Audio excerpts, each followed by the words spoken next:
could do it. Let me find my center. Hold on. I can do it if you don't want to do it. Okay, hold on. And I'm here. Hey, everyone! It's a Sonic Talk crew once again for another, week of things.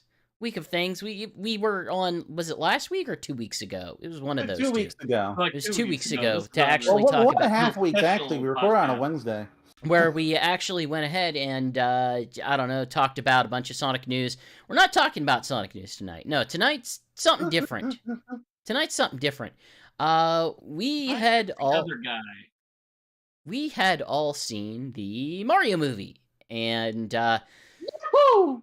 as a point of, I guess, interest, we felt like, it's in the broad wheelhouse of the things that this show would be interested Mario in. is in It's the a Mario and Sonic games, therefore he is a Sonic character, and so therefore we can cover his stuff at our discretion.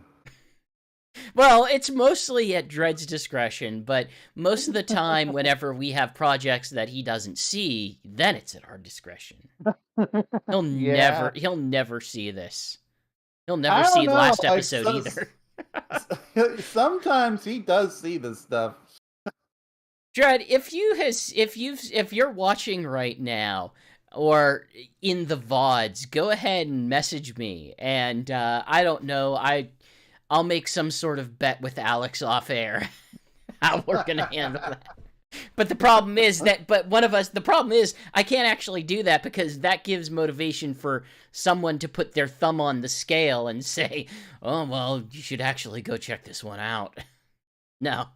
Yeah, we're here for the Mario movie. And I know I saw it the day it went out because I was out of town and my choices were sit in a hotel room or go watch a movie at a theater that was like a 10-minute drive away. So why not do the thing that isn't sit in a hotel room?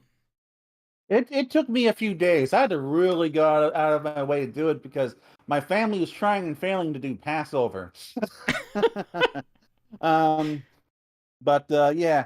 So Passover got in the way, but eventually, on Friday or is it Passed over it. Thursday? No, Friday managed to see it. Although unfortunately, the AMC I went to was out of those Mario popcorn thingies, which makes me sad. Yeah, Jason, so I did you saw. purchase a Mario popcorn thingy?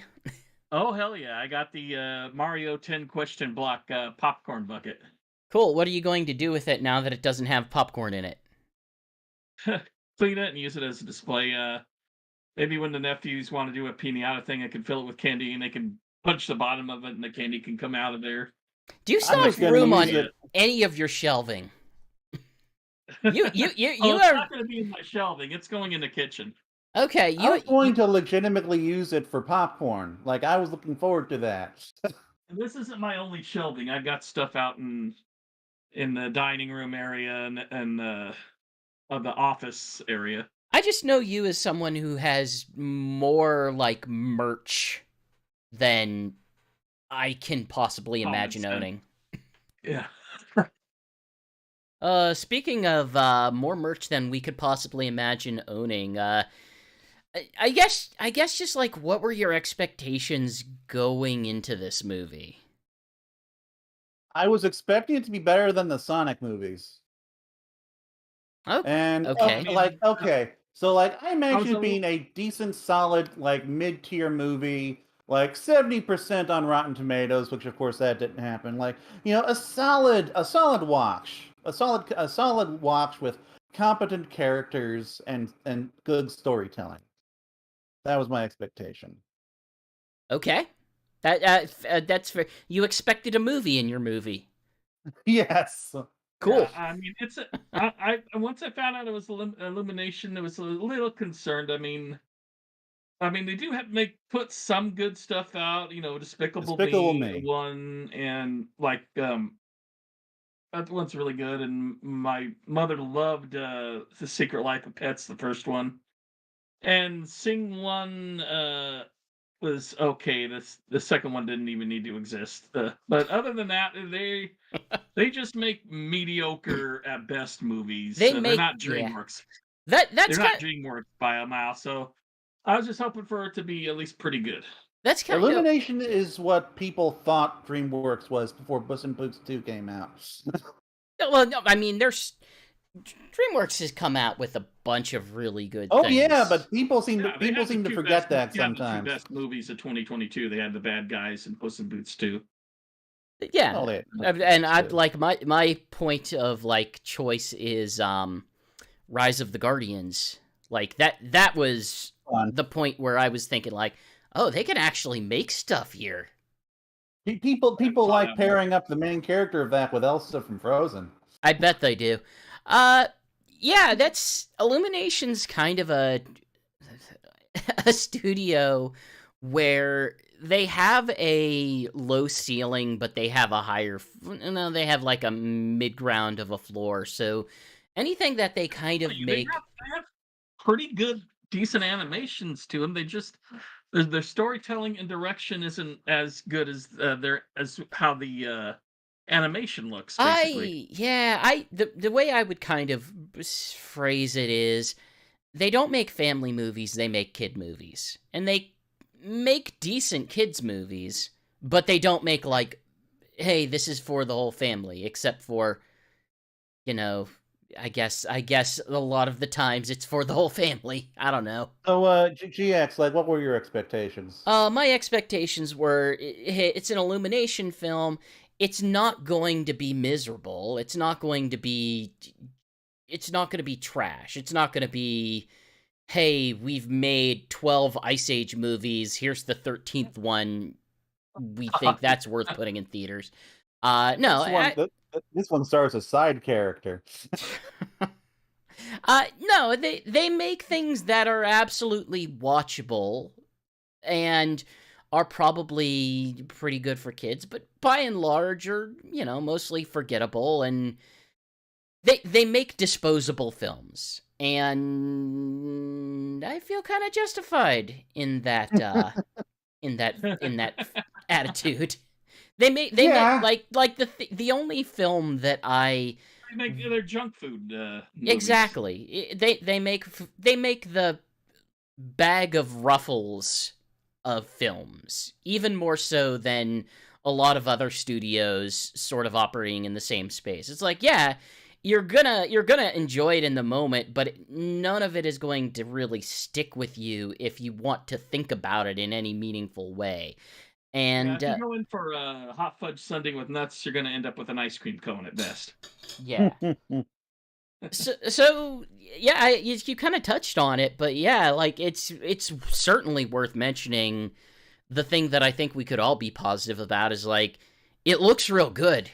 Oh, this movie is absolutely gorgeous. The kids are going to be putting this on in the background constantly just to watch it because and I'll probably do the same because it's a gorgeous movie to watch just to look at. Illumination has this model where they can make these movies on the cheap, they as you said before, they have a floor and quality that's decently high. Like, you're never gonna get like utter garbage, but the animation's always just gonna be great looking. Except for maybe the Lorax. I've never seen that. I mean, I haven't seen most of these, but I mostly know it through any reputation. Lorax doesn't look any worse than the other movies I've seen. No, it does. It does. Yeah. It's cheap, and like sometimes if you really inspect some of the scenes, I've had people try to justify saying, well, they're bad because look, you could see that they reused this character model in this crowd sequence, and it's like, yeah, but that's not what I'm looking at in that scene, and they know that's what I'm not looking at in that scene, and that's why they can use that detail. Smart. Like the Mario movie. The Mario movie stuff. has a budget of $100 million, which by animated movie standards, that's not it's already doubled that back. Exactly high. Like that's pretty Quadrupled, normal. But yet I would say this movie does look really good. It looks really good, and it's an amazing realization of that world, which is like if it sets out to do anything as a production, like it seems like it sets out to create the world of the Mushroom Kingdom in a way that the Mario games usually don't set out to create it as a well, like yeah. world space. Like the Mario games haven't really tried to make a coherent world since Sunshine. Like generally they just like make these floating levels that are just like out in the middle of nowhere, or in Odyssey you kind of have these like landscapes or cityscapes that are just like floating out in the middle of a white void. But like, like you don't generally get a coherent world like you do here, and it's really fascinating seeing that. Like if Nintendo like when Nintendo goes next gen, this is kind of what I would expect a new this is what I kind of like to see a new Mario game look like, frankly, because like something that's just like steeped in the look of the games, but in a way that kind of makes a It coherent, looks a bit more lively detailed. world about it. Yeah. Yeah. I'm not sure I would expect it to be much more than, oh, Hmm. we can make our very cartoony style with, slight more details here and there, but I'm not sure that we would necessarily see the way, like the stuff here. I would go so far as to say, like they thought through the effects that you would see whenever characters interact with things that are otherwise purely abstract. The idea that like, oh, what to use a fire flower, you have to absorb the fire energy from it, and that Yeah. will influence you. I don't think we're going to see anything of that. I think that's just sort of the, we have to make the Like, Peach abstract can't not just as like abstract. touch the flower and then the flower disappears. Like they have to absorb it or they have to eat it. Something like that. Which that was kind of interesting to see the power up shown in that context. Uh yeah, like I still don't love the faces of Mario and Luigi. I think they still have the issue of like their eyes are just a bit too small. I frankly I like their faces. Like I Really? think I didn't have a I problem with think that what at all. to me it Huh. seems like they're trying to give them like make them look like they have a soul, like eliminate the mascot face Oh, but that I the like the Mario characters mascot normally face. have. Oh, I Yeah, and you could that's fine for the games, but for a movie you need to have something that like I don't know has a little bit more life to it, and Oh, I think you so could so that when still they adapt I don't that. know.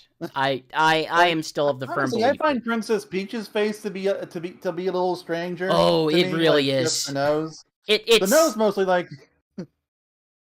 I mean, if She your has a point more of cartoony context, face. sorry, if your point of context is the game, then yes, her face looks very off in a way that it seems a little bit more generic to me.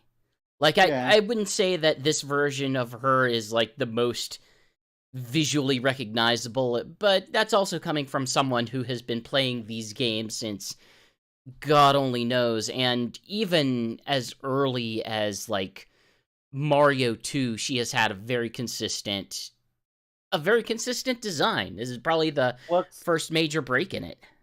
what's really weird for me is Donkey Kong, because I'm used to this guy just Hey, looking Donkey like a Kong looks big dumb great, actually. animal with a mindless face on him. But here's like he's got this whole you can tell like he's got life behind his eyes. He's got this whole personality and sentience to him. And like it's a good design. I like it, but it's just weird seeing it. And I think honestly that just kind of defines all of the character designs in this for me. Like none of it really bothers me. For the most part I like it or got used to it. And it's reasonably close to the games that like I can't really complain. Like I think this is about as close as we really could have reasonably gotten in a movie like this. Honestly, And Donkey Kong's one of my favorite designs on there. It feels like he's got a mix of his classic along with like the Donkey Kong Country look.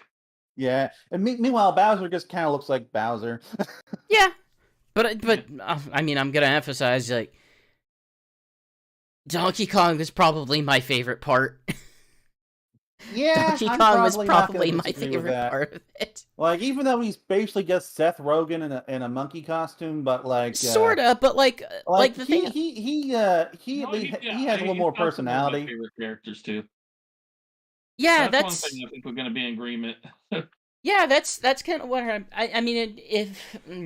If you want, if I'm going to give the compliment that perhaps insults the rest of the movie, I liked Mario and Donkey Kong's rapport is better than Mario and Luigi's, which is Oh almost not God, Mario and Donkey Kong's like, yeah. oh, rapport we're is brothers, we love each other, and we barely get to see each other. Whoop. Mario and Donkey Kong's rapport is better than Mario and Peach's rapport, and they spend a What, lot of the what movie rapport? together. What are you talking about? Exactly. This idea Yeah. of them having a rapport. They What? don't. What? They barely Mario do. and Peach?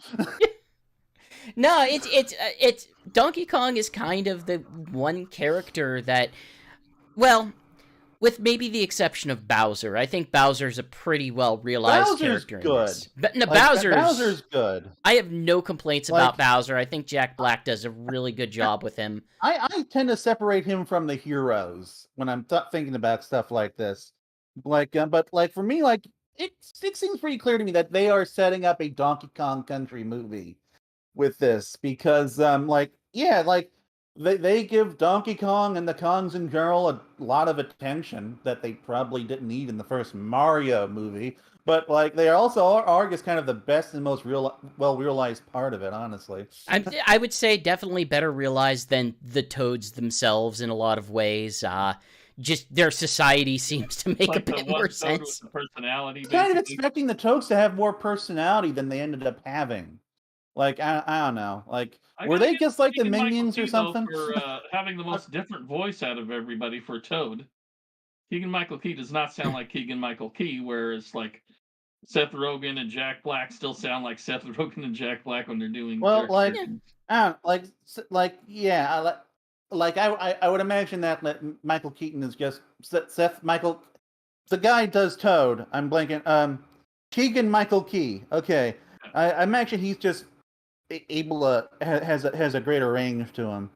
But to kind of go Than back Seth to Rogen. Donkey Kong as the character, like he is one of the few hero characters in this that actually have like clearly defined motivations. And Well, they all have clearly defined motivations, but they are all paper thin or they are not Yeah. followed up on. Donkey Like Donkey Kong, he kind of gets his own little arc, I guess. He does, like, well, he starts somewhere, and he starts with, like, a much stronger personality than a lot of the other characters. He's showboating, he's, like, cocky, he's kind of dumbass, but also, like, he's also like, well, I want approval from my dad. I have a very judgmental dad that I'm trying to seek approval from, and Yes, a very judgmental dad, voiced by Fred Armisen, which is really strange because it's very Yeah, strange. voice just does Yeah, not let's work go for on Cranky that. Kong. That voice did not work at all. No, it didn't, but I'm also trying to think of, like, okay, what's my next best point of comparison? And I guess it would be the Donkey Kong CG animated show. And I have very few memories of what the voice in that sounded like.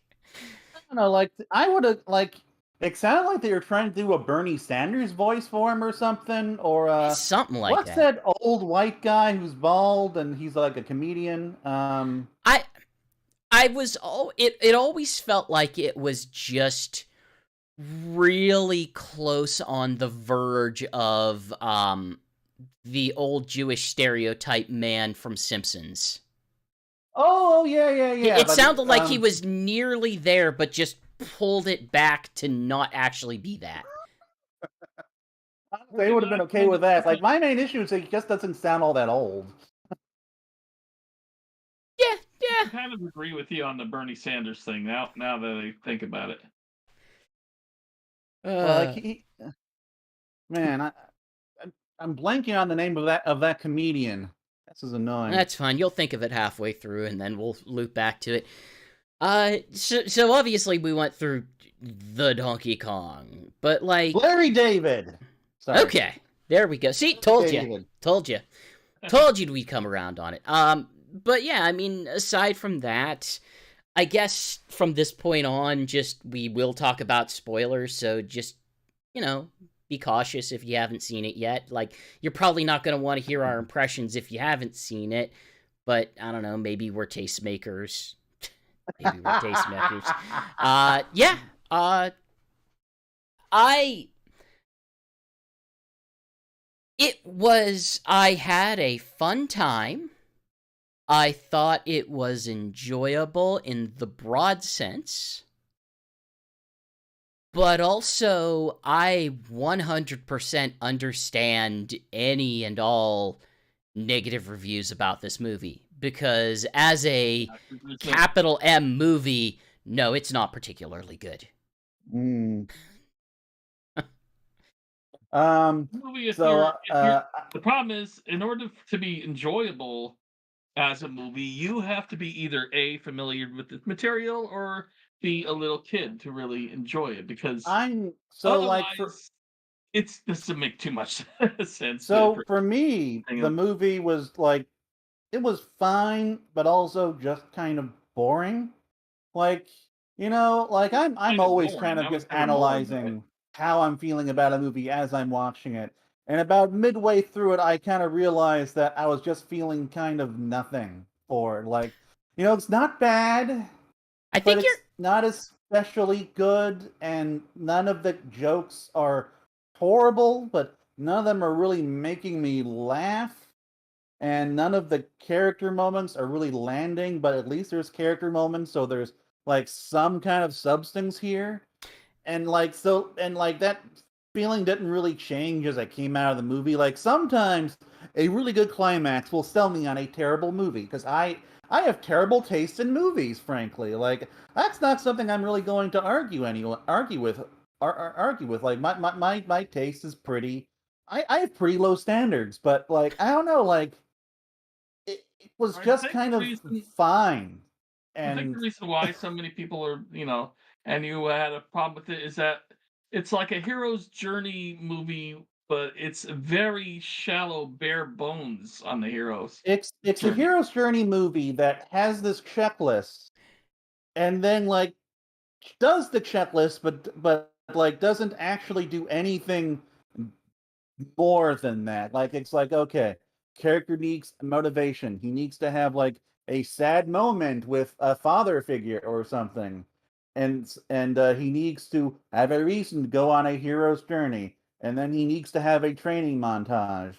I And it's I just like, like so like, you can't believe Mario just being really good at jumping from the get-go. He has to like get used to the new rules of the universe and stuff. And it's like but kind of the issue is that like the basic a formulaic hero's journey movie is fine if the characters are good, if the characters are like have good dialogue, a good rapport, like a good chemistry, something. But Mario and Toad, I was expecting them to be a unique little duo. They were not. Toad and Peach, nothing. Peach and Mario, nothing. Mario and Luigi, like you were kind of getting something at the start, like aw, like Yeah, the Luigi beginning was really very cares for good. Mario, and then That's he enough. exits the movie basically.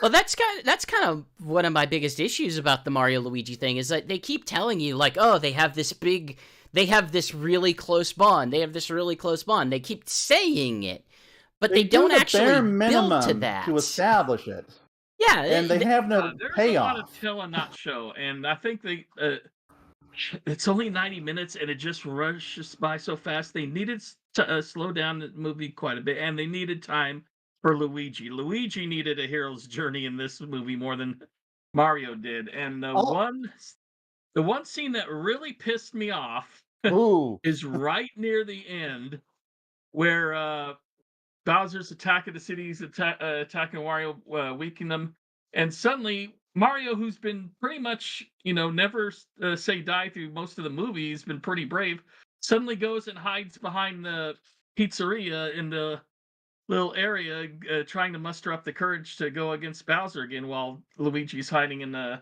trash bin.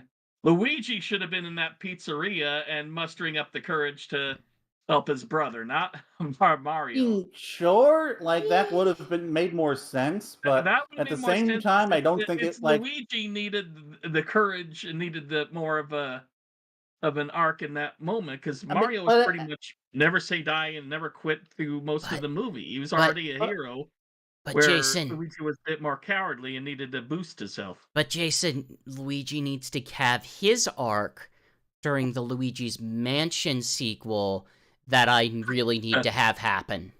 Luigi didn't get an arc in this movie. Like, so I don't like. I get what you're No, he saying, did but I not. don't think it would have landed any better. At least not for me personally. If he like, now I'm brave after being stuck in this cage, terrified for What if like 2 days. So I'm going to pitch out something wild and crazy here. What if instead of Luigi, who they sort of establish as like, a secondary character in here, had an arc? What if Mario had an arc instead? Well, the frustrating thing about Mario is that they set up an arc for him in the opening scenes of the movie, like And then they knew what completely they were forget about doing. it. And It then just goes away. shoom! Like he ultimately, here's the problem with this movie. This movie did not need to have Donkey Kong or Kong Country. Like all that stuff should have been excised in favor of Mario, Peach, Toad, and Luigi all getting more screen time. Like that is ultimately what needed to happen with this movie. I feel like this movie, so much of this just feels like we need to sell games and consoles and toys, and like that one simple change. Well, okay, not one simple change. Sorry, but like it feels like Donkey Kong, including Donkey Kong in there, it was kind of just part of this idea of just kind of setting up this larger cinematic universe for Mario, where like you set up the sequel with the post credits thing, you set up a Donkey Kong movie, and you set up a Luigi movie with this, and that's kind of what it feels like they were doing here, not just like making a Also, they need movie. an excuse to get Mario Karts in there some way. So Which you have that was these a cool you have idea this for a ape village. climax. It's For, weird. They have this ape village with this jungle environment, yet they all get around by vehicles, gas guzzling Oh, yeah, motor they are vehicles. apparently a I much more mean, advanced society than the Mushroom Kingdom. like Yeah. the Mario Kart scene was neat. Like I'd like to think that maybe they could have worked that in without the Donkey Kongs, but ultimately, yeah, like one of my big worries going into this movie was that it was going to be overstuffed because I was seeing so many characters, and that I think ends up being the main problem. That's why they have to move through everything so quickly. It's because the movie is so long. Like, I mean, because It's the one of movie those has superhero is movies that only has 90 like 3 or minutes. 4 villains in it. Yeah. So nobody Well, of has enough course, time. frankly, if I'm going to be honest, I like Spider-Man 3 a lot better. I think it was paced way better than this, but it was also like, what, a 2-hour movie or something? Yeah, Um, like I could definitely see them cutting out a big chunk in favor of actually, better developing these characters. But I guess I think you mentioned something that I wanted to sort of touch on as a segue is the humor in it wasn't the jokes that they were making, because the jokes that they were making, generally speaking, they weren't great. There are a handful of good ones, yeah, but but they weren't There's a they weren't few times that terrible, people but like but kind of by but they caught and it. weren't great. but by and large, I saw the humor in it, or the things that I found most funny, to be sort of, the references to things. And it's like, oh, Yeah, you accounted for that. And there weren't a lot of what I liked is there weren't a lot of scenarios where they felt the need to really call it out, that they were really sort of, stopping to focus on the thing. There's only like a couple times when I can think of that they Oh, really except for like with amped it Mario up. playing And Kid Icarus and well, stuff. well, that was just cool. Like I yeah, thought that worked perfectly I would fine. say the only one that I kind of was taken aback is like the reference to Diddy Kong. Is like, okay, I see what you're doing here.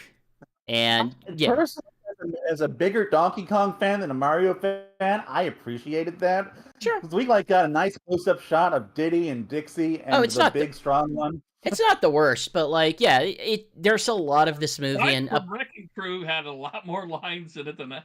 I wasn't even expecting Wrecking Crew in this in any way, shape, or form.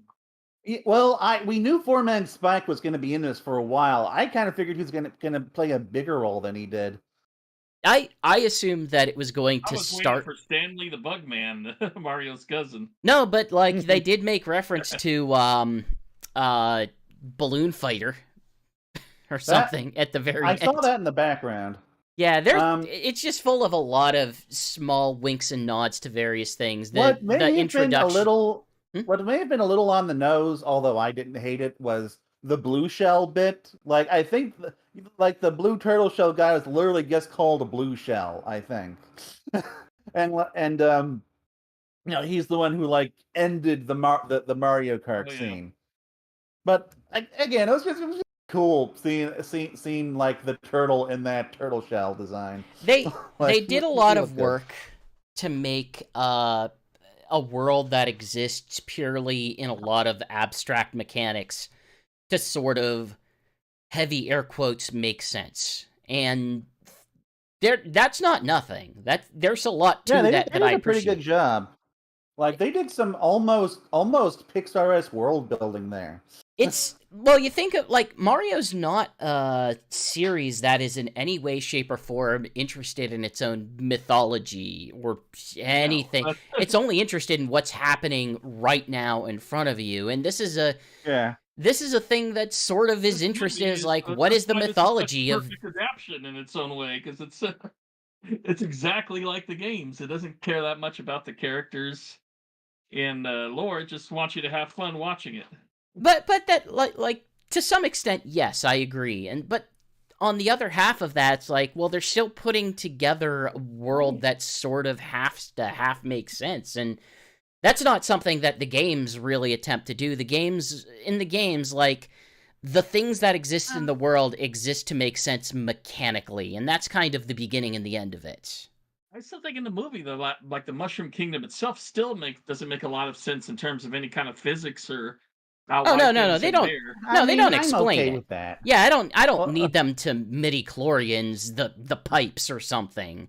I think that's fine. I'm perfectly like okay with bricks just floating in the floating. air. Nobody in this universe has any fear of falling whatsoever. Oh, you live there long enough. You figure it out, I guess.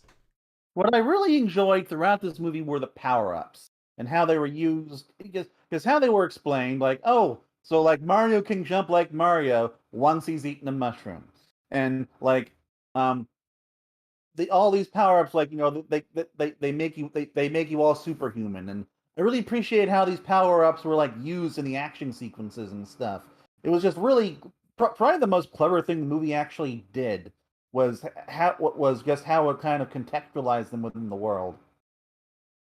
Yeah, I do love the one twist that we should have saw coming, and because the trailers made it seem like Bowser was just going to war to take over the Mushroom Kingdom, and sure enough, it's because he was in love with Princess Peach, like I love like that. the big old dino simp he is, and wants. And that is just so Bowser too. Like, I mean, he's learned that in one of the games, but is this guy who comes off like all mean and tough and hard, and then he's got this little soft side to him all the time, whether it's his love for Princess Peach or the way he takes care of his son, Apparently, the Peaches movie is actually charted on like a music chart. Oh Christ, are you kidding me? Oh, yeah, it's in the Apple Music Top 100 Peaches. I'm impressed they opted to sell that on its own, but I guess that's probably justified given that it's there. And I saw the music video for it on YouTube. Yeah, I mean Jack Black's real good in it. Bowser is an interesting villain because he's big and he's menacing, and they set him up as being both of those things, but has the absolute shift. Like he's not mad or upset at Mario because Mario might stop him from whatever. He's mad because he's thinking, wait, does Peach like him? Yeah. That's his motivation as a character. That part was like funny. A big issue with this movie for me is that Mario and Bowser. Sorry, go ahead. big issue with this movie is that Mario and Bowser never actually like really interact until the climax. But like that bit does kind of at least help alleviate that issue a little bit because at least like Bowser hating Mario just feels right. Yeah, I love the scene with him and practicing with Kamek, and he got Kamek dressed up while it's Princess Peach, which apparently happened in the games, but it was like a trap in one of the games. Yeah. I kind of wish there was more like it kind of comes down to, like you said, the Donkey Kong aspect probably was too much for a single movie whenever we could have spent more time with these characters, sort of fleshing them out, because there's an interesting concept to this version of Peach, but the sort of downside to it is it feels a lot more flat than it really could have been realized. Like they basically she's generic They gave her a action girl, I tiny guess. bit. Yeah. Yeah. That's my problem with it. I mean, I she's don't generic. like to use the term like Mary Sue or anything, but Well, I don't think she Mary Sue doesn't. counts in this circumstance. I think the issue is I mean, like she's there's yeah, she lived there her whole life, but they make her with not funny in any sort of way, and two, they make her kind of a little like without flaws and stuff. And well, Well, Mary Sue is a as a nonsense character, term. yeah, I know it's a nonsense term, but I mean, they needed to give her something well, interesting. no. She's They just needed to get. too. They needed to give her conflict. They needed to give her something to actually work with. Like her sort of beginning and end of her character is that she is just very proficient, and there's a lot of interesting, angles to what you could take with her. They sort of poke at like, well, she might have come from this other world. She was raised in the Mushroom Kingdom and eventually became their leader. Yeah, Uh, that was slightly interesting to get some background on her that she came Basically, from the War Pipes. what they We're not sure if she was from Earth or from somewhere else. what they easily could have done with Peach was simply just give her a crisis of confidence in regards to like whether or not she can actually do what she needs to do to protect the Toads. Like that would have been just a very basic, simple but functional character arc for her. especially in the But like context of this weird little man who wants to tag along. which like Yeah, it was weird. It was like this movie moves so fast in so many ways. But what really kind of irked me was and that's another Mario thing to meeting note is Peach that for the was Mario meeting Peach for the first time because that whole thing just did not have any of the impact you'd think it would have for like Peach meeting another person for the first time and yeah, like meeting another human for the first time when yeah he's and been like all around these Toad people. Mario meeting up this major character and this princess for the first time. Like like their meeting didn't really feel like it had any gravitas because it just like came and went, and like there were a couple throwaway lines, and that was that. um, Yeah, then but with like Toad, it's just like, okay, yeah, he's a funny guy, but he's just there to guide the story, and he doesn't really have much of a motivation of his Toad, own. I was really expecting something from Toad because like the scene that they showed of him, like finding Mario, like I thought I was decently funny, and it seemed to set A them up funny as a little man potentially who's interesting dragging. duo. Yeah, it's a funny little man who's dragging this guy along to make sure the plot happens and keeps pushing it forward, where the other Toads are just doing their own thing. But then, like, but basically by the end of but by like the midpoint of the movie, he's just kind of become irrelevant for the most part. I They set up a lot of themes in it that they just kind of lose track of partway through.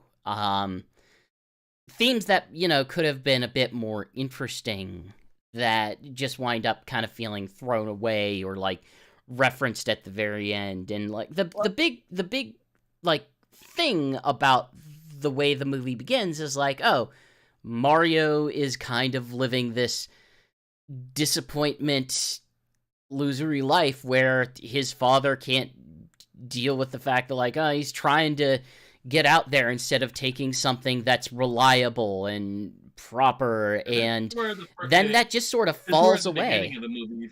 Yeah, Yeah, this is like where the Yeah. beginning of the movie was the best one part. one line I specifically remember from that scene was uh, what was him accusing Mario of dragging Luigi down with him. And it's Yeah. like, oh my god! Like, so when Luigi gets kidnapped, like Mario's gonna have all this conflict about, like, oh no, have I really failed my brother? Have I doomed him by dragging him into the situation and then losing him? Oh my god, it's all my fault. But like, no, like none of that emotional conflict is there. It's all just like, I need to rescue my brother. Lots of goofy mushroom stuff, and it's like that's basically it. Like, there was definitely room for some emotional character stuff in this that they just didn't bother with. That they just kind of decided to trade away with, well, what if we have a new character too? What if we replace this, fleshing out this existing character by having a new different character who's quirky in a different way, and then Are you talking about the about Toad or the Luma? I'm talking about like 20 times in the movie. I'm Like, saying that whenever it seems like someone might have to go through something, instead they just go to a different place with a different cast and have to deal with that. mm, Yeah, this is why the movie will need to at least be another 20, 30 minutes. It's to really well, or just flesh things out. asking an American animated film to be like more than 90 minutes is asking a lot. 'Cause Oh, especially for American one that films is, yeah. But all that said, like, hey, the illumination measurement of quality is like, how are kids reacting to it in the theater? And in my experience, whenever I went to an on launch day, like, kids were going nuts. Like, Oh, I was sat near someone who, like, oh, they got all of the references and were excited by everything that they were seeing. And I mean, that's that was not my experience, unfortunately, but I think the kids in my theater were probably pretty young. It's funny. I had a pretty Like, big group of kids for a 1:30 show on a Wednesday, but yeah, they were quiet oh, through I the went whole to a thing, and 1:30 show on a afterwards they Friday. were just excited and talking about it, and they absolutely loved it. So, Like, as a crowd pleaser, especially with children, this is really hitting the mark. Well, you could tell just by the box office alone for oh yeah, the this past is few gonna be a days. $1 billion movie. Well, it's already like 377 million worldwide and like 204 million here. But So so. like, it beat the Frozen 2 as the highest grossing animated movie of all time. yeah, Huh. not anymore. I mean, for a opening weekend. Pardon Yeah, me. yeah, yeah, yeah. It beat Frozen too. Yeah. For me, like the kids, like they were talking throughout the movie, and like they did seem to be enjoying it. Although one kid like had to like leave during like the middle of the climax to I guess use the bathroom. As I don't know, but like, it was just, I don't know. Like, I didn't have kids like going nuts over all the references or anything. But again, maybe my crap was just too young for that stuff. Yeah, in I terms of perfectly Illumination I per, movies, it's still one of their top tier. I'll say that. It's Top. still I in there. mean, would not Their say it's anywhere tier close to is 8 Despicable out of Me. 10. Oh, yeah, no, it's not There's no as. 9 or 10 Oh, yeah, with it's. Illumination. I'm kind of with you, Alex. Like, it's. I had fun with it, but no, it's the highest quality movie I've ever watched from them was Despicable Me, the first one, the original. Mm. And no, Yeah, this I'll is give you this that is not nearly as good. No. I That guess. being said, I will see this again at some point once it's on VOD. Well, that's kind of what I have to see it again this week this week because my brother and sister-in-law had to go do a convention, SAC Anime, where all the Sonic voice cast is signing. Darn it! And the our my nephews haven't seen it yet, and we all want to see it together. So I saw it once by myself. Now I got to see it with everyone else. But yeah, I'll be happy to because it is at the very least very entertaining to watch. So. I was tossing in my head whether or not we wanted to actually discuss this. I was almost expecting one of you guys to bring it up and for us to get to it naturally, but it Comparing it being with Sonic. yeah. I've been considering that. Like, I almost did when we were talking about Bowser, because, alright, I'm just gonna say it, I like Sonic 2 more. I like Sonic 2 more than this. Sonic 2 has lower lows and higher highs, but the higher highs get me engaged in the movie. But Bowser is way better than Jim Carrey Eggman. That is 100% true. I That's cannot very true. disagree with that in the slightest. And at least, I don't know, you're expecting pop music in the Sonic Oh, movies. right, You're not yeah. expecting pop music as much in a Mario movie. Okay, no Sleep Till Brooklyn when they're running to Brooklyn, that's fine. That's kind of okay. Yeah. Take On Me replacing an actual Donkey Kong Country or the soundtrack, that sucks. Okay, wait. That- Now, And then let I me Need let a me the Hero movie. in a montage again for the millionth time. No, they did not need any of these pop songs in this movie, and I think it would have been an improvement without it. which is unfortunate because like I love the soundtrack otherwise. The soundtrack otherwise was I listened fantastic. to it on. I'm waiting for it to be able to be purchased, but I listened to it on Spotify But all day I yesterday. will say this. The DK rap, the most well-placed song in the entire movie. It was perfect. Its usage was perfect. I loved it because it's like it just perfectly matches Donkey Kong's personality. It comes on right at the right time, and it kind of sounds like a pop song. Like it sounds like kind of sounds like those other songs that you just toss into these movies. But it's I wouldn't say that. Not credited in the movie. I mean, it's to not me, the soundtrack. Right? Yeah, that Crazy. sucks. But no, I wouldn't say it sounds like the pop song. No, what it sounds like is a wrestler's walk-on music. That's kind of which it is. Kind of what I was which it was. That's a good analogy, yeah. But that was perfect, and I'm sorry that the creator didn't get credited. Yeah, okay. So yeah, in both Sonic movies, his hero's journey has more of an impact to him than Mario does in this movie. It actually has a journey. He has like character he growth. has arcs. He has a journey. He has an arc. He has character growth. And this movie is lacking all of that. And even if it's not as good in a lot of other places, it's still you're rooting for him by the end. Where in this one, it's like, well, we know what's going to happen. So do you want to hear the surprising thing? You want to hear? Yes. Okay.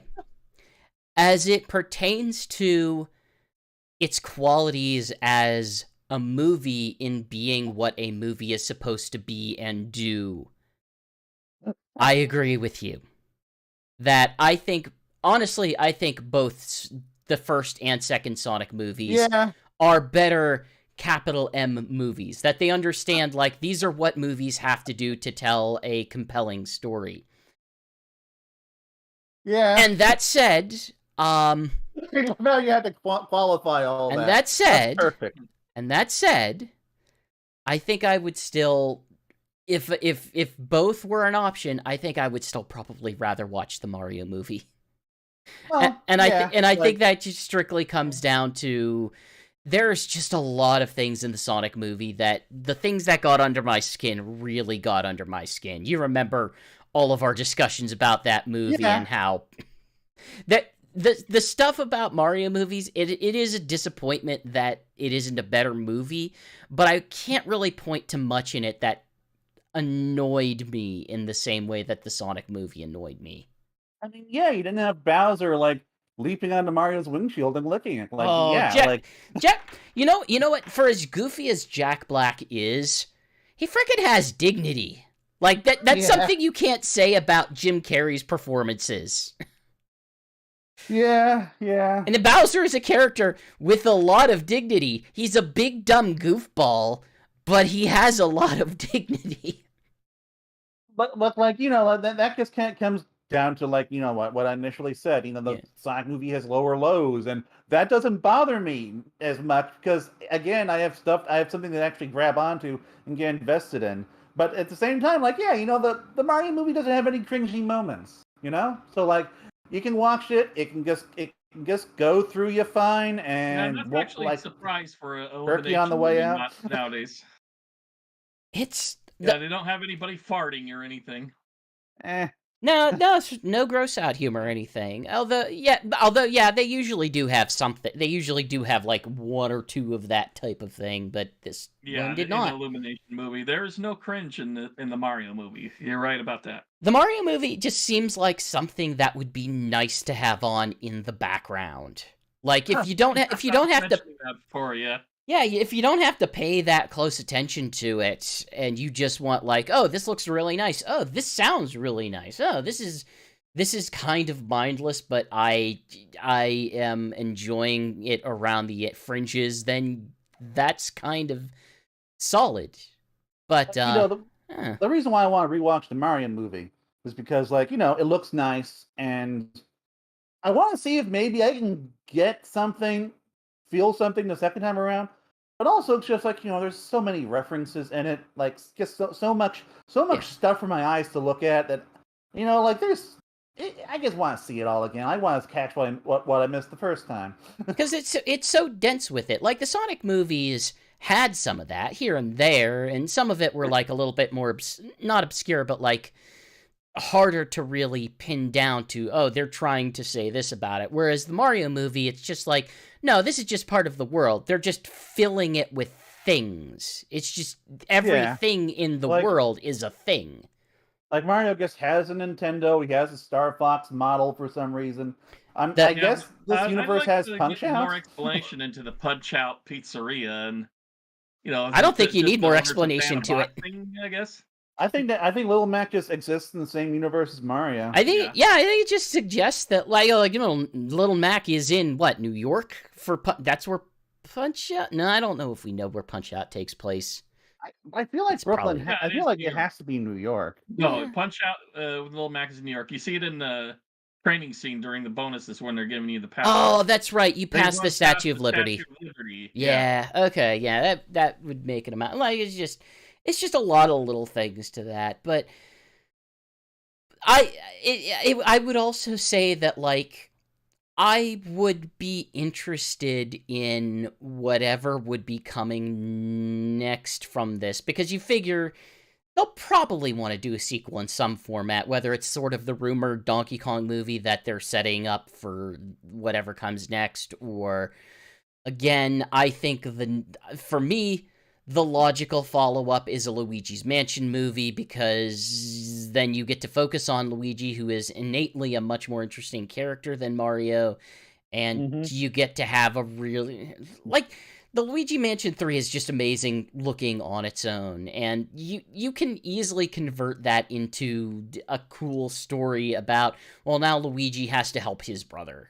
And technically, we saw King Boo already. Yeah, but like, he was in the crowd saying, "Oh, man, one joke I enjoyed was King Babam." Yeah, it's funny. They're just walking in there with this big stride, and he sits down on the bench and knocks the other Koopa into becoming a shell and just hitting the side of the podium there. It's weird that he's made a resurgence, at least in part thanks to Mario Kart Tour and I think the golf game. The recent golf game. I don't remember which one. I think it was the most recent one. But I kind of phrase it that way because I will definitely be seeing whatever comes next in this series.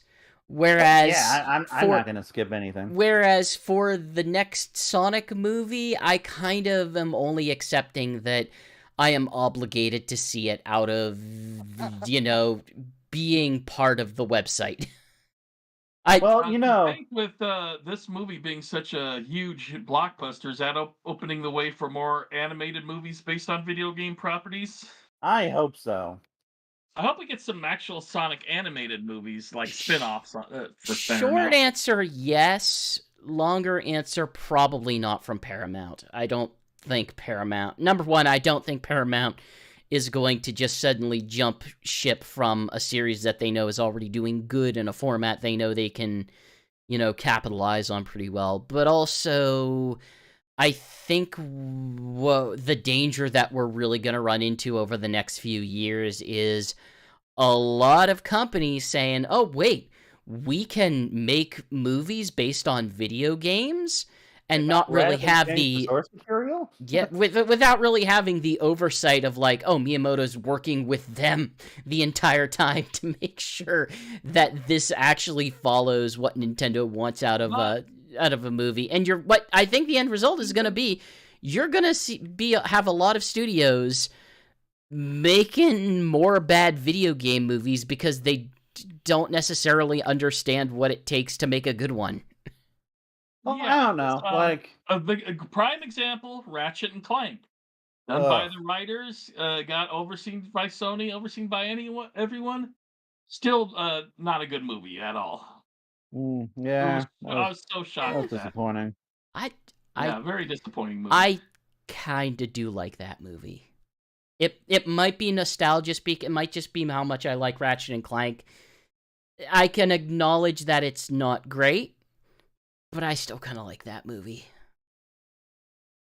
Anyway, I'm definitely just gonna be watching all the Mario movies as they come in. But one thing you do need to kind of keep in mind is that DreamWorks movies tend to take a dip in quality with their sequels, regardless of how good the originals were. Illumination? And yeah, what did I say? You said DreamWorks. I meant Illumination, obviously. Yeah, the Illumination ones tend to go downhill with each one. Like I saw the Minions 2 Rise of Gru on Peacock, and that was just awful. That's why I'm hoping that whatever the next thing would be, it would not just be a continuation of Mario. That like if you drastically change the angle of or this like what you're focusing on in it, that would, freshen it up a bit, as opposed to just trying to continue the story of Mario himself. We'll have to wait till the next Nintendo Illumination movie, which is this December. It's called Migration, but it's basically Duck Hunt. The closest Illumination analogy for a Luigi's Mansion movie would be Minions, I didn't hate the first Minions movie, but also the Minions. I haven't seen it. The Minions don't like. I don't think you could just turn a Luigi movie, like a Mario series movie where Luigi is very much a main character, into that, because the Minions movie is just sort of I don't know. It's like a what if you had the Three Stooges, but they didn't actively like attack each other constantly and were working towards some sort of goal. Also, they did not speak meaningful English. Like that's kind of what the Minions movie was. It's like you just have this trio of characters who mostly interact through tone and pantomime and try to, make a slapstick story out of it. I don't think you could do that Luigi's Mansion. I think Luigi's Mansion, you still have to have, like, the character of Luigi. You have a character of Egad in sort of the... Then you've got then you've got Toad, who will also be there, and then you've got the ghosts. Yeah. And, but the ghosts... Personally, for me, I'm looking forward to the spin-offs way more than I am a Mario sequel at this point. Oh, yeah, sure. I mean, Mario has the problem where, like, who is Mario? What is Mario? And the answer is, he's whatever you want him to be. That's great for a long-running game series where they don't really have to advance anything, but it's tough for, a linear story where you have to tell a story. And, I mean, it suffered here because of that. But Luigi, like I said, their version of Donkey Kong is a pretty solid character. Their version of Luigi has the potential to be a much more interesting character, as Luigi is one of the more interesting characters in there. I'm kind of wondering, like, do you go back to Bowser in the next one? Do you try to introduce Wario? There are references to Yoshi after the credits, so I Yeah, like think I would they're expect implying. Yoshi to just be in the sequel. But technically, they could I find it do a kind of Yoshi's ironic. Island spinoff.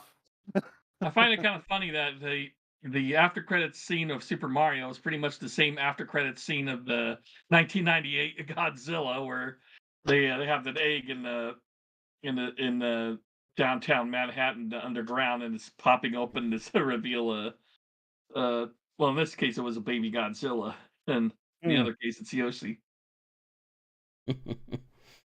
Well, You know what's any. funny though?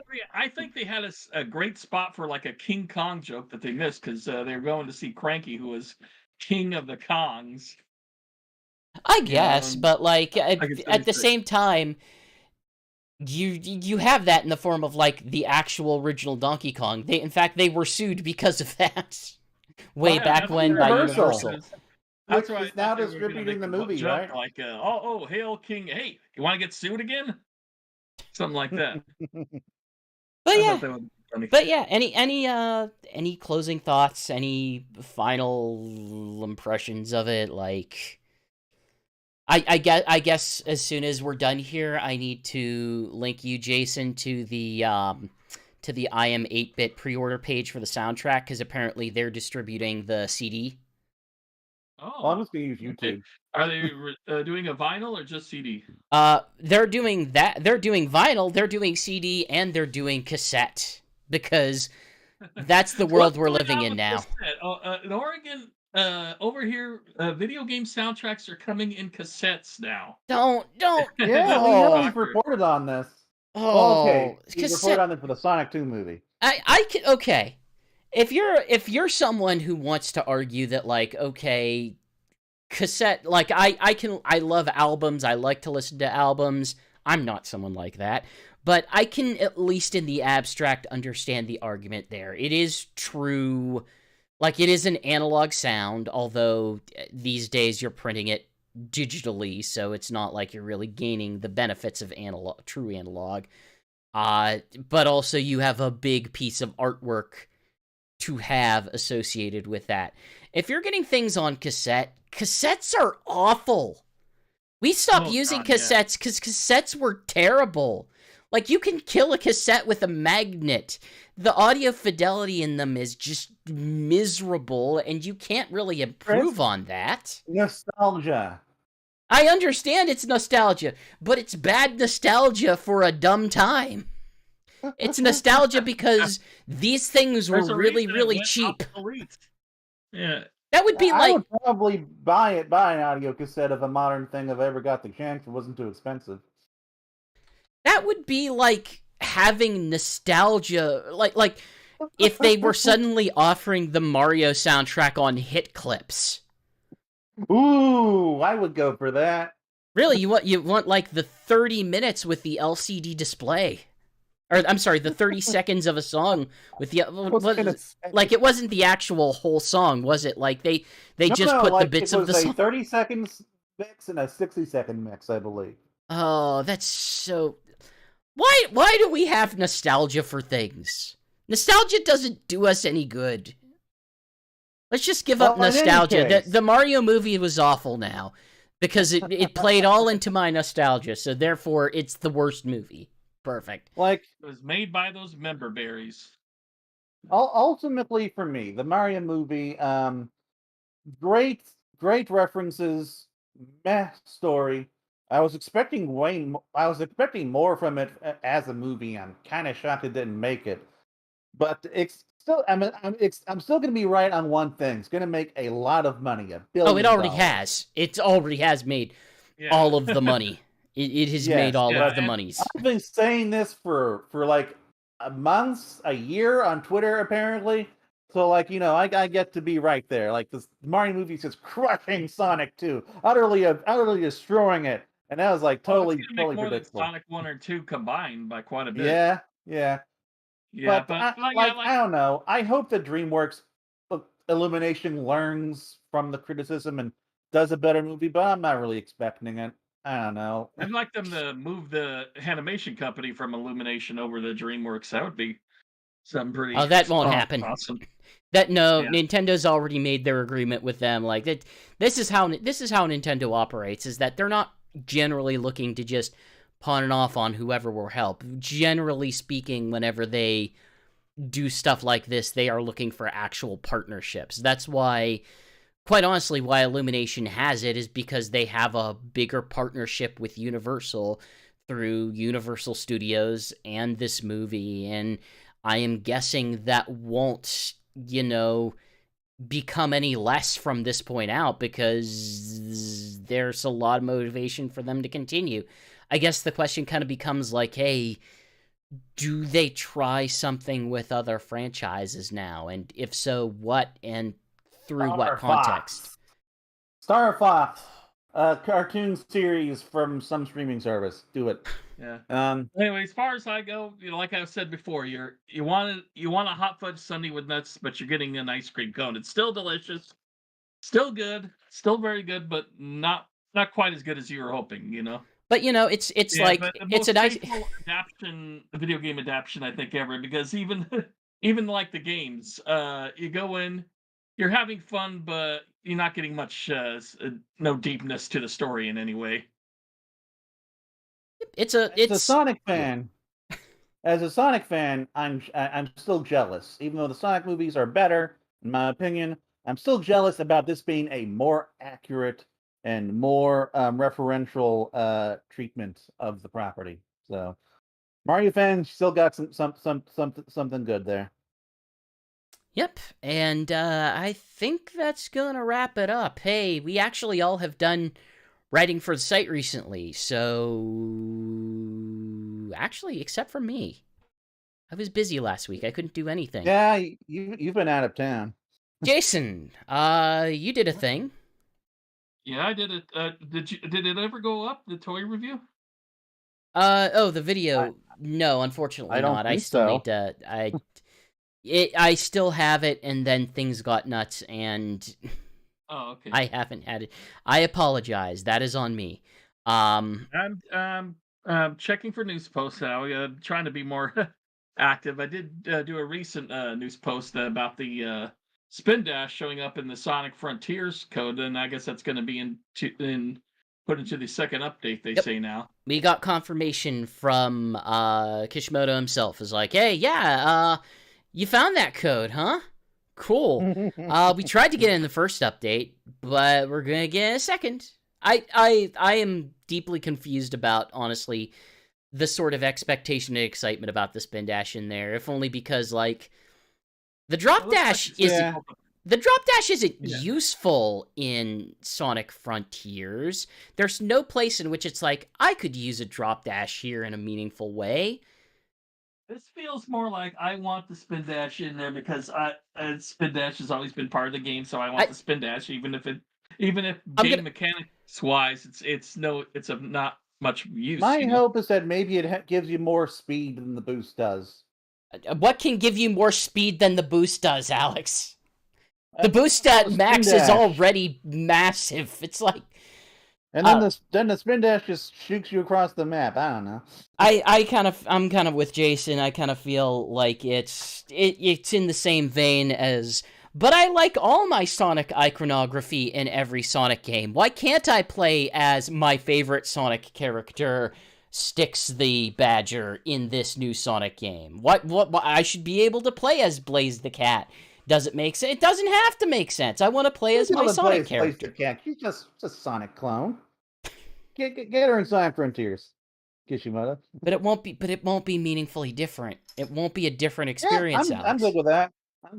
And that's why I don't get along with Sonic fans that often. Alex, what's up? You're working on something. Okay, well, I've been writing a bunch of articles on the site lately. Let's see. I haven't seen them. Right, we had the Sonic Adventure Tournament disc recently, and I have been working on an article about the some newly discovered arcade games, which I hope to get up soon. So lots of writing. It won't be street. That's all I've got going on in Sonic Stadium right now. Cool. I ain't got jack. I was gone the last week for a business trip, so I haven't done anything. However, keep an eye out next weekend for the latest episode of Hedgelines, where I abbreviate plenty of news into, like 5-ish minutes. Beyond that, keep an eye on here on streaming. I might have some interesting stuff coming up. We just did a stream for, a couple games I owed from the Game Awards, where Yes, I GBA played a games. bunch of weird GBA games that were Sega sequels often published by THQ, sometimes developed by external studios, many times in ways that don't make sense, but, are kind of technically impressive sometimes. I got to tune in for that. I am shocked that Crazy Taxi worked at all. When I saw the videos of it, like my immediate gut reaction was like, "Oh, I bet this is trash." And the real answer is like, it's not a looker. It's hard to really figure out what you're doing visually, but it's surprisingly playable. The interesting thing about the GBA is that, like, you're able to do that. It's often seen as just like the portable SNES, but with the right programming know-how, you could get some interesting things out of it. Interesting is the right word, like that sequel to Altered Beast. I would describe that as interesting in italics. And with that, hey, we're gonna split. Peace out, everyone. See you later. See ya.